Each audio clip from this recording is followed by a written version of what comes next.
Estão reclamando para chamar o árbitro de vídeo. Seu juiz, vai olhar. Para que tem árbitro de vídeo? O Campeonato Carioca tem que acabar. Acaba, Carioca. E o futebol feminino depende de vocês para sobreviver. Um quarto árbitro ofender racialmente um jogador é de dar nojo. Vocês são demais, cara. Salve, salve! Seja muito bem-vindo, seja muito bem-vinda à 8ª edição do podcast Chuteira Ativista. Eu sou Guilherme Medeiros e neste programa vamos falar sobre o racismo no futebol. Antes de apresentar o Reni e o nosso convidado especial, alguns recados importantes. Você pode nos seguir nas redes sociais. Estamos no Twitter e no Instagram como @chuteiraativista. Você também pode nos ouvir pelo YouTube, se inscrever no nosso canal Chuteira Ativista e interagir com a gente nas nossas redes sociais. E você pode ouvir o Chuteira Ativista nas principais plataformas de podcasts. Reni Ravanelli, bom dia, boa tarde, boa noite, meu amigo. Como você tá? Dê o seu oi e apresente o nosso convidado. Fala, Gui. Bom dia, boa tarde, boa noite para você, para todo mundo que nos escuta. Queria dizer primeiramente que eu estou com uma inveja danada da nossa audiência lá no norte, no nordeste do país, que não devem ser abatidas por uma frente fria a caminho aqui da porção centro-sul do Brasil. Então, muita inveja de vocês que estão aí para cima do nosso mapa. Mas já dando pontapé, é com grande prazer que eu queria apresentar o Marcelo Carvalho aqui para conversar conosco sobre esse assunto tão importante. Marcelo, que é idealizador e diretor do Observatório da Discriminação Racial no Futebol, que tem por objetivo monitorar, divulgar, através dos seus canais, os casos de racismo no futebol, assim como ações educativas e informativas que visam erradicar a intolerância no cenário esportivo e também na nossa sociedade, por que não? Marcelo, muito obrigado por conversar conosco, tirar um tempinho para falar com a gente, meu caro. Bom dia, boa tarde, boa noite, rapaziada. É um prazer estar aqui. E é isso, né? O Observatório está há 7 anos na estrada, há 7 anos trazendo às tonas os casos de racismo no futebol brasileiro. Não só racismo no futebol, mas todas as formas de preconceito e discriminação no esporte no Brasil e com atletas brasileiros no exterior. E a gente está chamando essa pauta e essa pauta está cada vez mais repercutindo na sociedade. E isso é muito bom porque a gente começa a construir, junto com todos os outros coletivos, uma sociedade mais igualitária, né? Esse é o nosso sonho. Perfeito, Marcelo. Bom, agora nós vamos aqui para a nossa introdução e aí depois vamos bater uma bola aí com o Marcelo, que vai nos ensinar muito. No dia 17 de julho, Goiás e Londrina empataram em 0-0 pela Série B do Campeonato Brasileiro. Mas a marca negativa da partida foi a fala racista do comentarista Vinícius Silva e do narrador Holmes Xavier, ambos da Rádio Bandeirantes de Goiânia. Na ocasião, o narrador disse que o jogador Celcinho, meia do Londrina, estava com dificuldades para se levantar porque o cabelo devia pesar demais. O comentarista concluiu dizendo se tratar de, abre aspas, um negócio imundo, fecha aspas. 22 minutos, Celcinho sentiu, hein, Vinícius? Tomou uma pancada ali no tornozelo esquerdo, tá levantando. O cabelo dele deve pesar demais, né, Vinícius? Exatamente, rapaz. Parece mais uma bandeira de feijão, né, Holmes? A cabeça dele do que um verdadeiro cabelo. Não é porque eu já estou perdendo os cabelos que eu vou achar um negócio imundo desse bonito. Parece mesmo uma bandeira de feijão. Logo após a repercussão, Holmes Xavier utilizou as redes sociais para se desculpar com o atleta e com o clube. O narrador qualificou os comentários como infelizes e colocações erradas que jamais deveriam ser ditas. A Rádio Bandeirantes, por sua vez, emitiu uma nota informando que os jornalistas trabalham em parceria com o veículo Feras do Esporte. A emissora ainda salientou que solicitou a imediata rescisão contratual dos profissionais, sem prejuízo de outras penalidades contratuais que vierem a ser necessárias. Também em comunicado, o Feras do Esporte informou que tanto o narrador quanto o comentarista estão afastados. 6 dias depois, o Londrina voltou a campo para enfrentar o Remo, também pela Série B do Brasileirão. Novamente, o meia Celcinho foi alvo de falas racistas. Dessa vez, o narrador Cláudio Guimarães, da Rádio Clube do Pará, disse o seguinte: Preparado o Celcinho para a batida, vai lá com seu cabelo meio ninho de cupim, vai levantar a bola ali pela área, pelo lado canhoto. A emissora o afastou no final da noite de sexta-feira, dia 23 de julho. Em nota, Cláudio Guimarães disse que se arrependeu do ato racista e pediu desculpas ao jogador, à família do atleta também e aos demais que se sentiram ofendidos. Marcelo, antes de entrar necessariamente nesse estudo de caso, digamos assim, que infelizmente não é um caso isolado, eu queria que você contasse mais sobre o trabalho do Observatório. Você falou, já adiantou que está 7 anos na estrada aí, dá uns exemplos de ações para nós. Já vou até passar o site, adiantar, observatoriorracialfutebol.com.br, para quem quiser curtir lá e ver os conteúdos que o Observatório proporciona. Antes de entrar no caso do Celcinho, fazer um geral para nós sobre o Observatório em si, para quem não conhece, sobretudo. O Observatório nasceu em 2014, logo após aqueles casos de racismo com Márcio Chagas, o Tinga e o Arouca. 2014 foi o ano que o Brasil sediou a Copa do Mundo, e o Brasil sempre se vendeu para o mundo como um país da democracia racial. E aí, quando acontece aqueles casos, o Brasil fica meio que sem saber o que fazer naquele momento. A presidente Dilma chama o Márcio Chagas e o Tinga a Brasília. O Brasil fala muito de uma Copa sem racismo, mas eu fui pesquisar a quantidade de casos de racismo que ocorrem no futebol brasileiro, que ocorriam naquele momento, o histórico desses casos e principalmente o desdobramento desses casos. Porque quando eu fui ler as notícias dos casos, os atletas diziam, na sua maioria, que não iam fazer nada. Porque o caso de racismo, geralmente quem vai sair punido, né, uma punição da sociedade, é quem denuncia o racismo, e não quem comete o racismo. E aí eu fui tentar mostrar para esses atletas que não é bem isso. Então eu fui pesquisar. E eu fui mostrar para a sociedade que os casos de racismo são comuns no futebol. E aí nasce o Observatório com a ideia de monitorar os casos de racismo no futebol brasileiro. De lá para cá, o que a gente tem percebido ou tem monitorado é um crescimento das denúncias de racismo no futebol brasileiro. E o Observatório vai se caracterizar por esse trabalho, né, por esse trabalho de monitoramento, pelo trabalho de, uma vez por ano, lançar um relatório anual da discriminação racial no futebol, um estudo que tem todos os casos noticiados pelos veículos de comunicação e o desdobramento desses casos, mas principalmente um estudo, uma análise, né, de onde esses casos acontecem, quem são os envolvidos nesses casos, quem comete o racismo, as punições da justiça desportiva. Então, o trabalho do Observatório se caracterizou no Brasil por esse trabalho. Mas, ao longo do tempo, a gente começa também a tentar, ao lado dos clubes de futebol e outras entidades, a falar de racismo, né? Tentar fazer campanhas, tentar fazer ações. E até 2019, o Observatório impulsionava essas ações nos clubes de futebol. Em 2019, o Observatório resolveu que nós podemos fazer, o próprio Observatório, essas ações, essas campanhas. Aí, em 2019, nasce a campanha Chega de Preconceito. Diversos clubes no Brasil utilizam o patch do Observatório nas camisetas. Diversos clubes do Brasil utilizam as informações repassadas pelo Observatório para usar nas suas redes sociais, nas camisetas, em ações e campanhas. Esses números trazem a desigualdade racial no Brasil. Esses números trazem o genocídio da população negra. Então, esse é o trabalho do Observatório.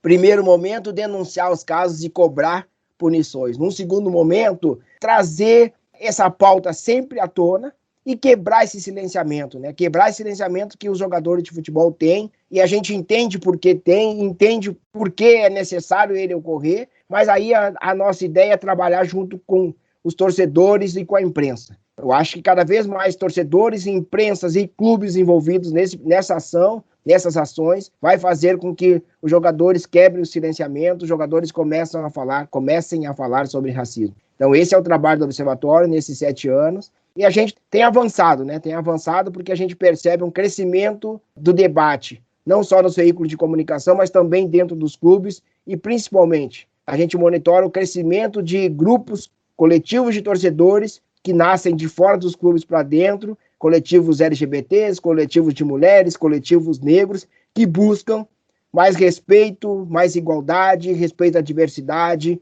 Então, o futebol tem, sim, caminhado para um outro lado mais positivo, de mais respeito ao longo desses anos. Marcelo, você acabou de falar sobre os jogadores, né? E minha pergunta vai se basear justamente nos atletas. A gente já vê vários se posicionando, só que ainda alguns, ou a maioria deles, não se posicionam. Eu queria te perguntar por que eles não se posicionam e qual é a importância deles se manifestarem. Essa questão do porquê os atletas não se posicionam, ela veio muito à tona em 2020, com o movimento Black Lives Matter acontecendo nos Estados Unidos e em outras partes do mundo, e aí todo mundo começa a olhar para os atletas brasileiros e questionar por que os atletas brasileiros não se posicionam. E essa pergunta veio muito da imprensa. E aí eu fui muito perguntado e eu respondi que nós, sociedade brasileira, veículos de comunicação, o pessoal do jornalismo, nós nunca quisemos ouvir o que os atletas têm a dizer. O jornalismo esportivo nunca quis ouvir os atletas para além das quatro linhas, para além do jogo. E naquele momento era injusto acusar os atletas de omissão, acusar os atletas de alienação. Por quê? Porque ao longo do tempo que a gente teve na história do futebol brasileiro, foram os atletas que se manifestaram sendo perseguidos, tendo suas carreiras interrompidas por conta desse posicionamento. Então a gente tem um histórico de apagamento e um histórico de represália. Então não seria de um dia para o outro que os atletas iriam se manifestar. Por isso é tão importante lembrar de história de atletas que se posicionaram e tiveram suas carreiras interrompidas. Márcio Chagas, Gentil Cardoso, Aranha. Eu praticamente deixei de ser um goleiro para ser um jogador que foi chamado de macaco. Então não importava mais se eu jogasse bem, se eu jogasse mal, né, se eu ganhasse título ou perdesse título. O que prevalecia era sempre aquela história, sempre aquele lance. Então as pessoas passaram a tirar foto comigo porque eu era o jogador que foi xingado de macaco e não porque eu era o goleiro e representava tal equipe. Então, quando minha filha for pesquisar na internet, quando ela estiver maior agora, for pesquisar na internet sobre o pai dela, ao invés dela ver muitos lances, muitas coisas sobre futebol, a maior parte que ela vai ver é sobre racismo. Tantos atletas que resolveram quebrar esse silenciamento e que acabaram não tendo oportunidade nos clubes no Brasil. Por isso é tão importante lembrar que o movimento que aconteceu nos Estados Unidos e está acontecendo na Inglaterra, ele acontece muito porque essas ligas, essas organizações incentivam e protegem os jogadores. E, Marcelo, você traçou esse histórico para nós do trabalho do Observatório. Tem várias situações que não são denunciadas, né? Você acha que com o trabalho ao longo do tempo, a gente foi criando um ambiente propício para que se denunciasse? Eu acho que a primeira coisa que a gente precisa dizer é que esses casos de racismo, né, 20 casos monitorados em 2014, 65 casos monitorados em 2019, são casos noticiados pelos veículos de comunicação. Ou seja, é notório que tem muito mais casos que não houve denúncia. Existe um número muito grande de subnotificação. Subnotificação ela vai acontecer porque, primeiro, o atleta se sente sempre receoso em denunciar o racismo. Segundo, a sociedade tende sempre a acolher o racista e questionar a vítima. O agressor vai encontrar acolhimento e a vítima vai encontrar questionamentos. É importante a gente frisar isso para que a gente entenda porque o número ainda muito grande de jogadores e de torcedores, enfim, não denunciam casos de racismo. Isso é muito importante, porque a gente vai olhar ao longo da história e a gente vai vendo esses casos acontecendo e vai vendo como é o desdobramento desses casos. Como a sociedade olha ou passa a olhar alguém que se posicione denunciando racismo e cobrando que as pessoas envolvidas sejam punidas. Porque muitas vezes no Brasil basta um pedido de desculpa para tudo ficar bem. Porque o fulano pediu desculpa. Então o radialista pediu desculpa pro Celcinho, tudo certo, bola no centro. Não é isso, né, gente? Racismo é crime. A gente precisa ir além do pedido de desculpa. É preciso que a justiça entre nesse processo. Mas, assim, é importante lembrar que a justiça não entra nesse processo por si só. A justiça vai entrar nesse processo a partir do acionamento dos envolvidos. Então, jogadores e torcedores precisam ir até uma delegacia, registrar um boletim de ocorrência e depois ir à justiça pedir abertura de um inquérito, porque senão as coisas não acontecem. Principalmente porque a lei da injúria racial, que é onde a maioria desses casos vai ser enquadrado, ela diz que é preciso a ação da vítima. Num caso de racismo, o Ministério Público pode entrar com um processo, não precisa a ação da vítima. Mas na injúria racial é preciso que a vítima deseje a abertura de um processo. Essa falta de informação, ela também prejudica para que outras denúncias aconteçam. A gente vai monitorar ao longo do tempo casos onde o delegado não quer registrar um boletim de ocorrência por N motivos. Já vimos que, porque não tem testemunha, o que não é verdade, não precisa ter testemunha para registro de ocorrência. Porque você não é dessa cidade, não precisa ser da cidade. Então a gente vai encontrar uma dificuldade muito grande, até mesmo para registro de quem quer registrar um boletim de ocorrência. E aí quem sofre racismo muitas vezes, cara, eu vou deixar para lá, porque todo esse processo vai me prejudicar e não vai acontecer nada com o agressor. Então, é preciso que a gente também trabalhe essa informação de como proceder num caso de racismo, aonde encontrar acolhimento e, principalmente, falando de acolhimento, da sociedade entender que o errado é o agressor e jamais a vítima. Não interessa quantas vezes a vítima vai falar de racismo. Ela nunca vai estar errada. Ela está cobrando posicionamento, ela está cobrando justiça.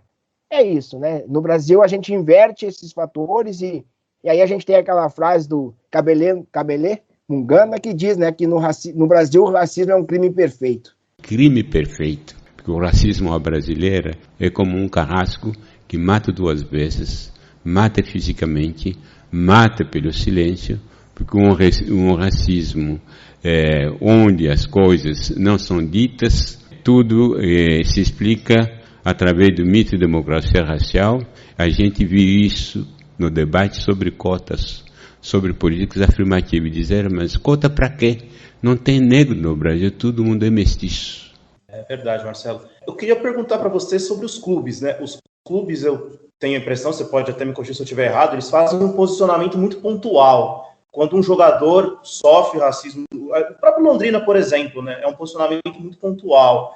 Eu queria te perguntar de que maneira os clubes podem ajudar se posicionando mais e até mesmo no incentivo, dar espaço aos atletas. Eu queria te perguntar sobre isso, de que maneira os clubes podem ajudar nesse combate.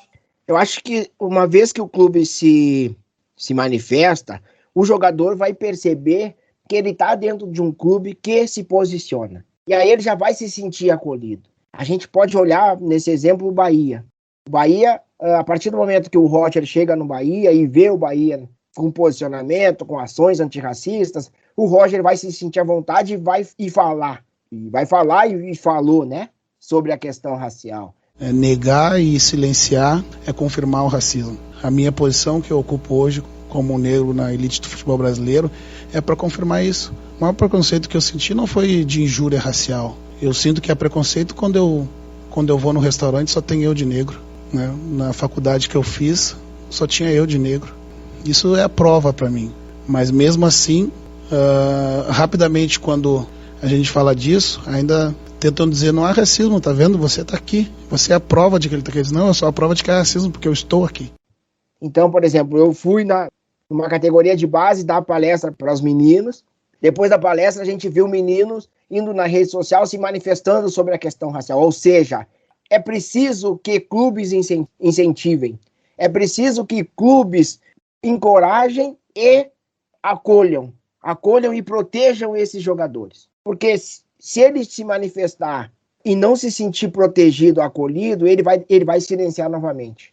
Então é preciso que os clubes se posicionem cada vez mais nas redes sociais para que os atletas entendam, opa, se o meu clube fala, eu também posso falar. Isso é a roda que vai girar. Isso é o que aconteceu na NBA. Na NBA a gente já tinha jogadores que se posicionavam, mas a partir do momento que a NBA disse, olha, falem que nós estamos aqui para proteger vocês. Falem porque a gente quer ouvir. Falem que a gente está incentivando. A gente teve mais atletas se manifestando. E a gente está tendo mais atletas se manifestando. Essa é a roda que gira. Porque a gente não pode deixar uma luta, uma bandeira na mão de uma pessoa só. Não existe atleta ideal para se posicionar contra o racismo. Todos são importantes nesse movimento. Todos, incluindo atletas brancos e negros. Também, os atletas brancos precisam entender que eles são parte dessa luta. E não achar que, eu não vou me manifestar porque eu não sou negro. Não, tem que se manifestar. Tu pode se manifestar. E, principalmente, tu pode se colocar ao lado das pessoas que sofrerem racismo. Essa é a parte mais importante dessa história, é a parte mais importante dessa luta antirracista.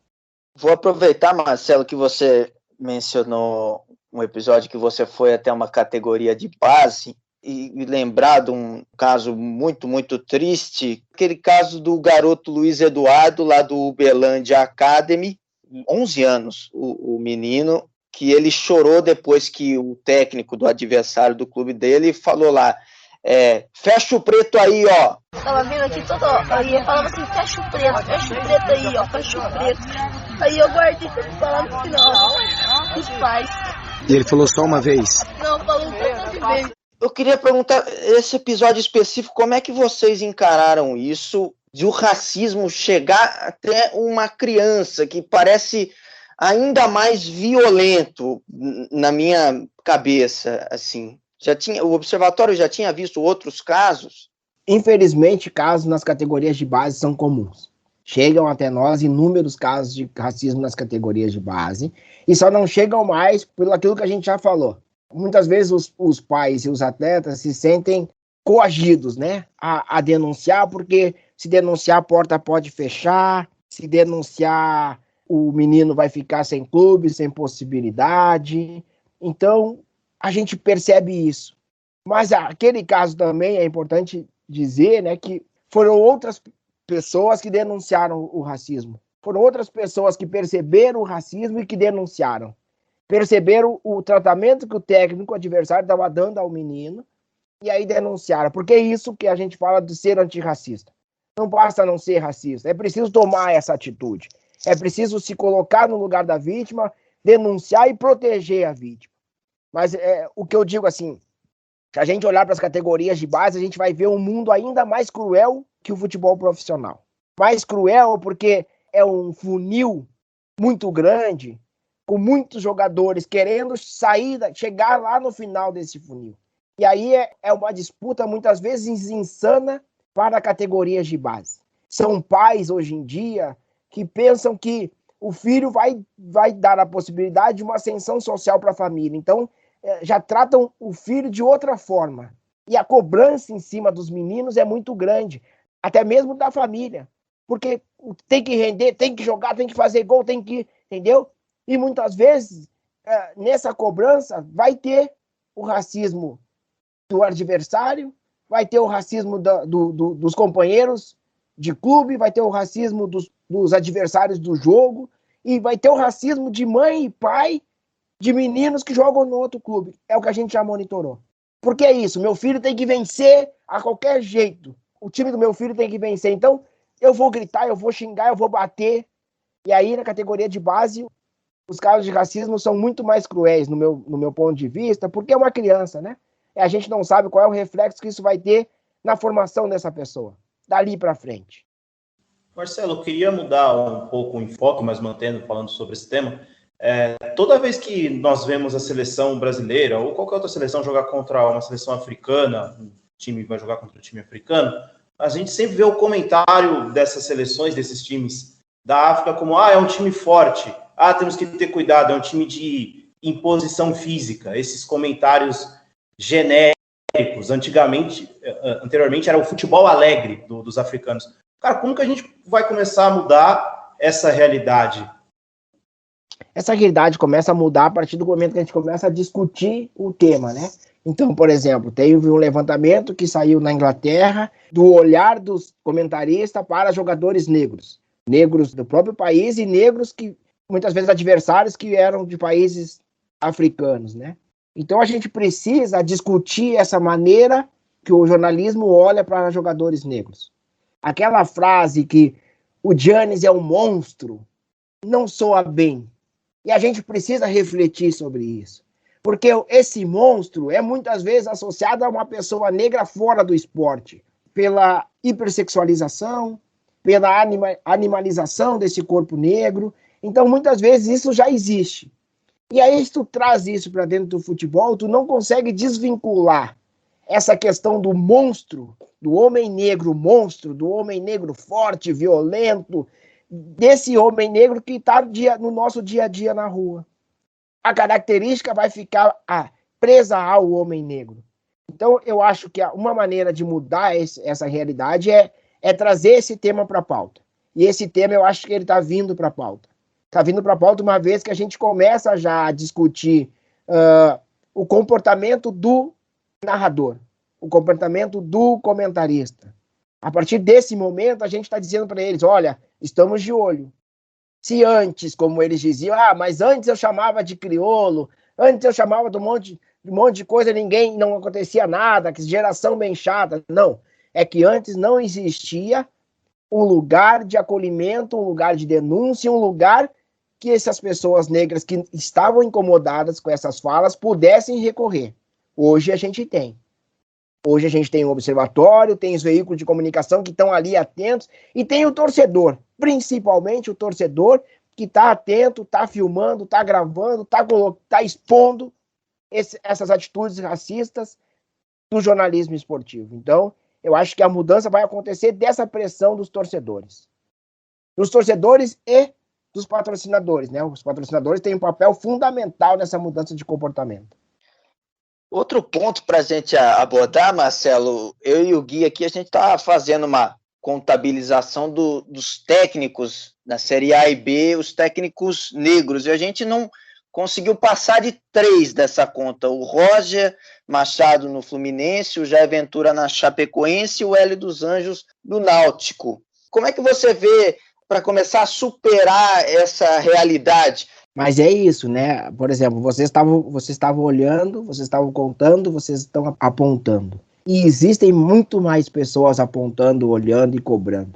Esse olhar crítico da sociedade, desses coletivos que se organizam de fora dos clubes para dentro, é um perfil na internet que trata de futebol além das 4 linhas, é um coletivo de torcedores, é o observatório, é os dirigentes. Esse olhar vai fazer com que comece cada vez mais essa pergunta a vir à tona. Por que não temos treinadores negros no futebol brasileiro?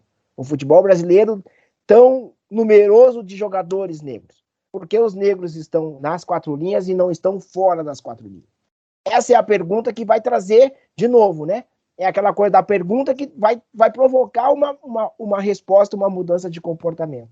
Por que não temos treinadores negros? Aí também é preciso, claro, que aquele olhar para a construção do Brasil. Aquele olhar para pensar o Brasil de como é que o racismo chegou até 2021. O racismo não nasce no futebol, né? O futebol chega num país extremamente racista. E num país extremamente racista, quando esse futebol chega, ele também vai se tornar um esporte racista, um esporte elitista. E ao longo do tempo, as características que a sociedade dá aos jogadores negros vai continuar colada nesses jogadores negros. Essa característica de jogadores velozes, fortes, mas jogadores que não têm o pensamento, então jogam pela velocidade, jogam pela força, mas não jogam pela inteligência. Isso vai ter reflexo, isso tem reflexo na nossa sociedade de modo geral, quando a gente não encontra pessoas negras em posição de destaque na política, na economia, porque é esse olhar que a sociedade brasileira tem em relação às pessoas negras. São pessoas que a capacidade intelectual não é suficiente para estarem nesses cargos, aonde não é necessário a força, necessário o corpo, porque tu trabalhou ao longo dos anos no Brasil, não só no período de escravização, mas ao longo dos anos de lá para cá, tu trabalhou sempre com essa questão muito forte, com essa questão sendo dita nas entrelinhas, né? Que o negro é um sujeito malandro, que o negro é um cara que muito bom para atividades que usem o corpo, mas que não é bom para a questão da inteligência. Isso está dentro da sociedade, isso está dentro daquela pessoa que contrata. Aquela pessoa que contrata uma pessoa negra já tem o olhar viciado. É o olhar viciado para o corte de cabelo, é o olhar viciado para as roupas, é tentar embranquecer o negro quando entra naquele lugar, e quando não consegue embranquecer, muitas vezes não abre as portas. É aquela frase dos Racionais, né? Eu preciso ser 2 vezes melhor. Mas 2 vezes melhor como? E a outra questão, e muito importante hoje em dia, é a gente também lembrar que um treinador negro que chega em determinado espaço, ele carrega consigo uma dor e uma expectativa e um peso gigantesco. Porque em algum momento alguém vai falar para ele, você é negro, fale sobre racismo. Você é negro, como você enfrenta o racismo? E aí todas as questões que treinadores brancos não ouvem. Você nunca vai perguntar para um treinador branco, tu é branco, como é ser branco no futebol? Não tem essa pergunta. Não tem esse peso de não poder errar. E esse peso de não poder errar está no treinador e está no goleiro. Basta ver que a gente tem no místico do futebol brasileiro que goleiros negros não são confiáveis. Que não é bom contratar um goleiro negro. Isso está na cabeça do brasileiro. Isso está na cabeça do brasileiro que contrata. E Marcelo, a gente também vê isso no próprio jornalismo, né? Nós temos um espaço bem reduzido para jornalistas, comentaristas, narradores e repórteres negros. E queria te perguntar basicamente também como é que a gente pode mudar essa realidade de inserir os negros também no jornalismo, visto que são bem poucos, né? E esse olhar de ter pessoas negras no jornalismo, ele precisa ir pela questão da diversidade, pela questão da representatividade, porque muitas vezes não adianta eu colocar uma pessoa negra lá. Se ela não está dentro da pauta, muitas vezes não basta colocar lá, né? É preciso também pensar nesses diálogos que acontecem sobre diversidade, sobre representatividade. E o jornalismo, ele precisa pensar nessa inclusão além do currículo. Eu quero um jornalista aqui, eu vou abrir uma vaga para jornalista negro, mas eu não achei nenhum jornalista negro com as características ou com as condições que eu quero. Bom, gente, se tu não achou com essas condições, muda o teu olhar. Qual é a condição que você quer? Quem você está procurando? Porque é preciso lembrar que com as cotas o sarrafo subiu. Antigamente você ia na porta da faculdade e você buscava alguém que estava fazendo jornalismo. Se formando, você trazia para as redações e ali era uma tentativa de chegar a um bom profissional. Com as cotas, já não basta mais ser formado. Eu quero alguém que está saindo da universidade falando dois ou três idiomas, que já viajou o mundo, entendeu? Então é preciso também reconhecer que esse sarrafo subiu. E é preciso reconhecer que você provoca a mudança. Você provoca a diversidade, você dá condições de entrada.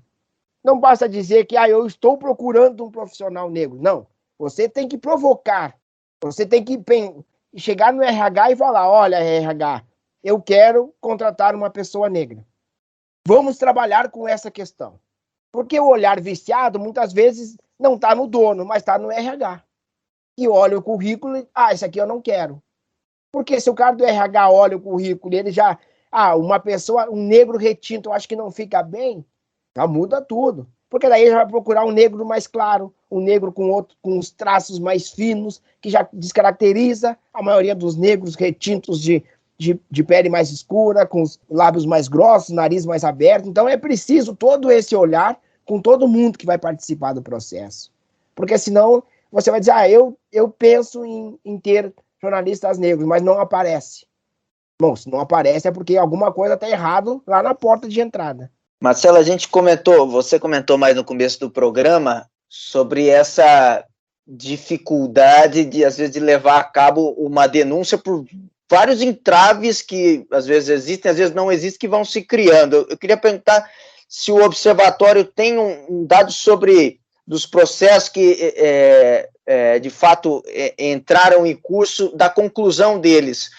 Existem dois processos, assim. Por exemplo, quando um jogador é insultado dentro do campo, tem duas justiças que vão atuar nesse caso. A justiça desportiva e a justiça comum. A justiça desportiva, ela tem 30 dias para julgar um caso.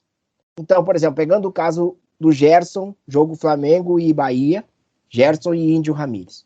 Ali, o juiz vai colocar na súmula, ou não, porque muitas vezes o juiz não coloca, mas é tensionado a colocar depois do jogo por toda a repercussão que deu o caso de racismo. Então ele coloca na súmula, essa súmula é enviada ao Tribunal de Justiça Desportiva e ele tem que julgar esse caso. E ele tem que julgar todas as ocorrências de um jogo em 30 dias, porque o campeonato tem que seguir. Então ele precisa acelerar esse julgamento. Então, o observatório, uma das características do nosso relatório, do monitoramento, é acompanhar os casos na justiça desportiva, pela celeridade que elas acontecem. Se a gente sai da justiça desportiva e vai para a justiça comum, pegando um exemplo do caso de racismo com Márcio Chagas. Na justiça desportiva, esse caso foi julgado rápido, em 30 dias já tinha sido julgado, mas depois ele vai para o clube recorre, ele vai para o STJD, mas todo o processo não demora 30 dias. Mas na justiça comum, esse caso levou, entre o primeiro julgamento e o último julgamento, 5 anos. Então, esse tempo de 5 anos faz com que, muitas vezes, a gente esqueça do caso. Então, um problema que eu aponto para a imprensa é, quando o caso de racismo ocorre, a gente vê muita informação. Ocorreu o caso de racismo e tal, não sei o quê, mas a gente tem pouco olhar para o desdobramento desses casos. Então, o caso de racismo com Márcio Chagas saiu em diversos jornais, veículos de comunicação, Márcio vai a Brasília e tal, mas quando o Márcio ganha na justiça o processo contra o esportivo, que considera o esportivo culpado do ato de racismo, isso sai numa nota de rodapé, muito pequena. Isso faz com que a maioria das pessoas não tenham conhecimento dessa informação, que o esportivo foi julgado e reconhecido como racista naquele episódio. Então, assim, trazendo para a justiça, o grande problema é a demora desse julgamento na justiça comum e aí a falta de interesse da imprensa e das pessoas no desdobramento desses casos. E aí traz essa sensação de impunidade, traz essa sensação que nada aconteceu. Por isso que o observatório traz um olhar muito mais atento para os casos de racismo, para os julgamentos dos casos dentro da justiça desportiva. Ou, muitas vezes, para o desdobramento desses casos num movimento natural das coisas, vamos dizer assim. Por exemplo, esse jornalista que cometeu o racismo com o Celcinho, a Bandeirantes determinou uma ruptura de contrato.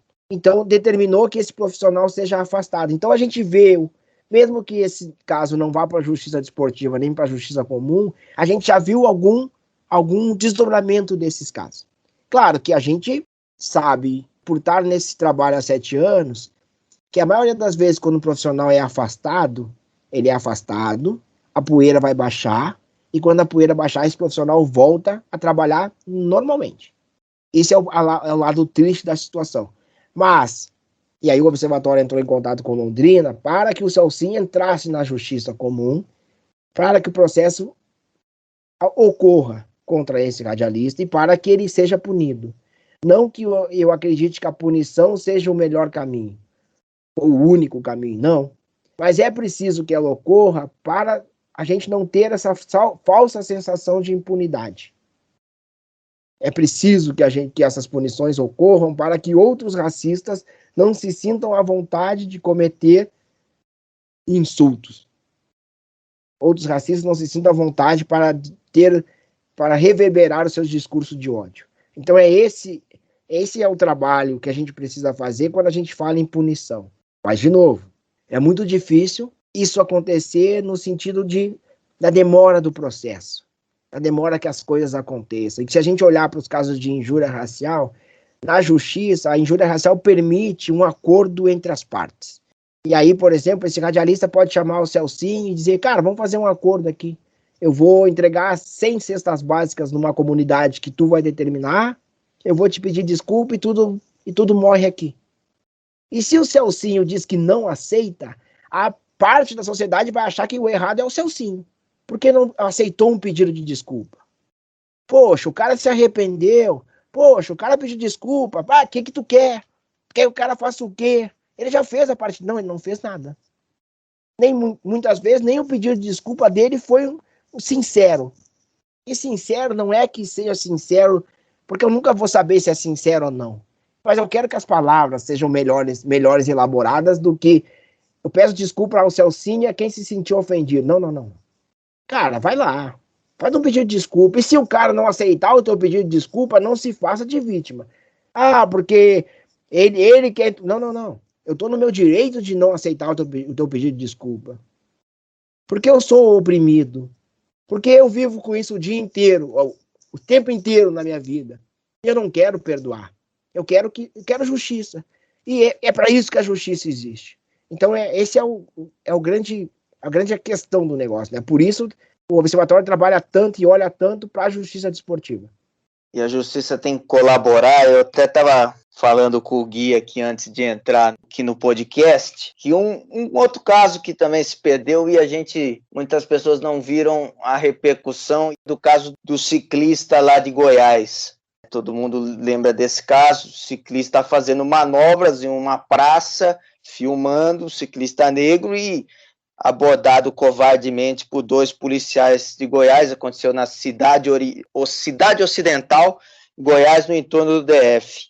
A sentença do seu Gustavo Assis Garcia é uma vergonha, assim, que sem tamanho. Ele diz o seguinte, abre aspas para o julgador desse caso, o Ministério Público entrou com uma denúncia de constrangimento ilegal pela abordagem que foi feita. A resposta foi o seguinte, negando a denúncia do MP, que recorreu depois, mas a sentença foi a seguinte: o policial militar não dispõe de bola de cristal. A sua expertise, o conhecimento da localidade, da comunidade em que atua e o instinto policial exercem influência na decisão de abordar ou não uma pessoa. E cumpre ao abordado obedecer, já que a ordem é lícita decorrente do poder de polícia do Estado. Essa postura dos milhares de policiais militares goianos é que mantém os cidadãos seguros. Dá vontade de perguntar para o querido ciclista Felipe Ferreira Oliveira se ele se sente seguro com a polícia do Estado de Goiás e com a justiça. Quando Silvio Almeida fala do racismo estrutural, é esse apontamento, né? Que eu vou denunciar o racismo num jogo de futebol ou fora dele, e quem é que vai julgar esse caso? Quem vai julgar esse caso é um homem branco, uma mulher branca, que muitas vezes não vai entender isso como algo grave. Então a estrutura, ela não está nos beneficiando desde o começo do processo. É o juiz que não coloca na súmula, é o delegado que não quer registrar, é o juiz que vai julgar o caso que não entende como algo grave. Então a estrutura é racista, ponto. Quando a gente fala em polícia, a gente deve lembrar que a polícia no Brasil ela foi constituída para defender as coisas e não as pessoas. Quando ela foi feita para defender as coisas e não as pessoas, ela foi criada numa época que o negro era considerado tinha ali a lei da vadiagem, né? Um homem negro na rua, se não conseguisse provar seu trabalho ou moradia, ele podia ser preso. Isso continua dentro das corporações policiais e dentro da justiça. O olhar para as pessoas negras como culpadas.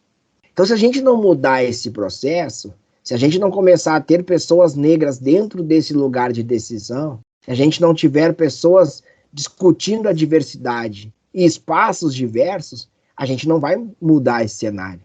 Porque quem julga e quem determina são pessoas brancas que não estão entendendo o que a gente está falando. Então, o policial se sente no direito de repreender com violência uma pessoa negra por ser negra. Uma pessoa na rua se sente no direito de repreender uma pessoa negra por ser negra. Esse é o processo. Todo mundo se sente nesse direito. Uma pessoa negra não tem o direito de reclamar dessa violência, porque ela tem que se sujeitar a essa violência, porque essa violência sempre ocorreu, essa violência é para a segurança das pessoas. Qual pessoas? Pessoas negras não se sentem seguras nesse cenário. Então esse é um processo que a gente precisa mudar como um todo. A gente precisa mudar um juiz que não entende porque não teve a palavra negro, porque não teve a ofensa racial, o xingamento, ele não entende aquilo como racismo. Isso a gente viu agora recentemente no caso do Ciconello, a gente viu no caso da polícia. Não teve palavras, como disse o judiciário, racistas. Então não foi a cor da pele que determinou aquela ação, foi a cor da pele. A gente sabe que foi. A gente sabe que a cor da pele determina muita coisa no nosso dia a dia. Isso as pessoas não precisam nos dizer. E as pessoas não precisam ser negras para perceberem isso. Mas então, se a gente não mudar esse sistema, a gente não vai conseguir resultado. Porque a gente está do lado de fora, tentando entrar nesse sistema, tentando ser respeitado por esse sistema. Esse sistema que não nos quer. Não nos quer nesse lugar. Porque sabe que se a gente entrar, a gente vai tentar mudar esse sistema, tentar mudar esse olhar. E a gente também precisa lembrar que racismo é economia. Que o Brasil não quer que pessoas negras, pessoas pobres, tenham melhores condições de estudo, de moradia, de emprego, porque a revolução vai acontecer a partir desse momento. Hoje eu vi um absurdo de um deputado dizer que já que a Fadinha ganhou a medalha com 13 anos, por que crianças com 13 anos não podem trabalhar? Ele não entendeu nada sobre educação, sobre esporte, nada. Porque ele não entendeu que a Fadinha não está trabalhando, a Fadinha está brincando, se divertindo. Isso é o esporte. Mesmo um esporte profissional, ele tem lá na base essa capacidade de educação, de diversão. Essas pessoas que não entendem isso, e essas pessoas que não querem que crianças se divirtam por serem crianças, elas não querem essa mudança. Elas querem as crianças trabalhando porque é um salário menor que eles vão poder pagar. Eles não querem essas crianças estudando porque essas crianças no futuro vão disputar vaga com seus filhos nas universidades públicas. Vão disputar vaga com seus filhos nas empresas. Então essa mudança, ela precisa ser pensada por essa visão econômica, política, que a gente não consegue fazer esse exercício. Esse exercício que os antirracistas precisam entender, que é preciso pensar nisso. É preciso chegar num lugar onde não tem pessoas negras e se sentir incomodado com isso. Por que não tenho pessoas negras nesse espaço? Se sentir incomodadas quando está num espaço que não tem pessoas negras e alguém faz uma piada e todo mundo ri e ninguém diz nada. Cadê o antirracista nesse momento? Porque é isso. A cada 23 minutos morre um jovem negro assassinado no Brasil porque o jovem negro é confundido com ladrão. É confundido a furadeira com uma arma, o guarda-chuva com uma arma, um brinquedo com uma arma. Essa bala que a gente diz que é uma bala perdida, ela não é perdida, porque ela vai sempre achar um corpo negro. Toda vez que um menino, uma criança morre assassinada, é preciso estar a palavra assassinado no jornal. Porque senão a gente vai dizer que a criança morreu porque estava na rua numa operação policial, então ela podia morrer. Não, ela foi assassinada. Essa percepção de violência a gente precisa ter. A gente precisa entender que ela existe. Senão a gente vai achar que tudo é normal, que essas violências podem acontecer, que uma pessoa negra pode ser abordada com truculência, pode ser abordada com uma arma na cabeça. Um homem negro que já foi abordado com uma arma na cabeça, ele sabe o tamanho da violência. Eu sei o tamanho da violência. Eu sei que todo o meu corpo congela, porque eu não sei qual é o próximo passo daquilo, aonde isso vai terminar. Então as pessoas não negras precisam entender. A gente precisa olhar para os Estados Unidos e não cobrar. Por que os negros aqui não fazem o que os negros lá fazem? É preciso também lembrar que lá os brancos estão na linha de frente das marchas antirracistas. Que falar de racismo nos Estados Unidos é falar de direitos civis. No Brasil, falar de racismo é uma luta dos negros. E não é. Enquanto a gente achar que é dessa forma, a gente não vai mudar. E esse processo tem que partir dos brancos. Os brancos, nesse lugar de privilégio, precisam abrir mão do privilégio. Precisam abrir mão desse lugar de conforto para discutir racismo. Perfeito, Marcelo. Fechamos então, hein? Fechamos a 8ª edição do podcast Chuteira Ativista. Aprendemos demais mesmo. Reni, muito obrigado. Marcelo, mais uma vez, muito obrigado por ter aceito o nosso convite e nos ter dado uma aula aqui, amigão. Eu espero ter ajudado, espero que essa conversa tenha reflexo, né, em quem ouvir e que entenda que quando a gente fala de branquitude, lugar de privilégio, não é um apontamento de dedo, não é uma briga. É para que as pessoas entendam que isso gera tantas outras coisas. Isso gera um olhar de indiferença quando eu entrego um currículo. Isso gera violência na rua. Isso gera essa liberdade que as pessoas têm, como a gente viu em São Paulo, de um cara filmar uma família de pessoas negras que estavam no parque se sentindo no direito de filmar porque ele estava suspeitando que aquelas pessoas estavam roubando no parque. Isso muitas vezes leva a um tiro, muitas vezes leva a uma prisão, a violência. Então é esse lugar que a gente fala de privilégio que as pessoas precisam entender. E quando perceberem essa violência acontecendo, se colocar nesse lugar de estar ao lado, desse lugar de antirracista. Por que isso? Porque a gente não pode mais lutar com o corpo todo dia, porque esse corpo está tombando. Senão o meu corpo, do Guilherme, senão do Guilherme, de outros tantos negros que estão tombando, que estão adoecendo, que estão morrendo. E a gente precisa olhar isso. E o futebol, né, porque a gente está falando de futebol e está falando dessa paixão nacional, precisa entender o seu lugar nessa luta. Os clubes são verdadeiros veículos de comunicação. E cada vez que um clube fala sobre racismo, ele atinge uma parcela da sociedade que não parou para pensar sobre racismo, para ouvir sobre racismo. E o jogador de futebol, quando ele fala, ele atinge um moleque. Ele atinge aquele menino que está formando o seu caráter, está formando as suas ideias. E o menino, quando vê um jogador dizer que racismo não pode ser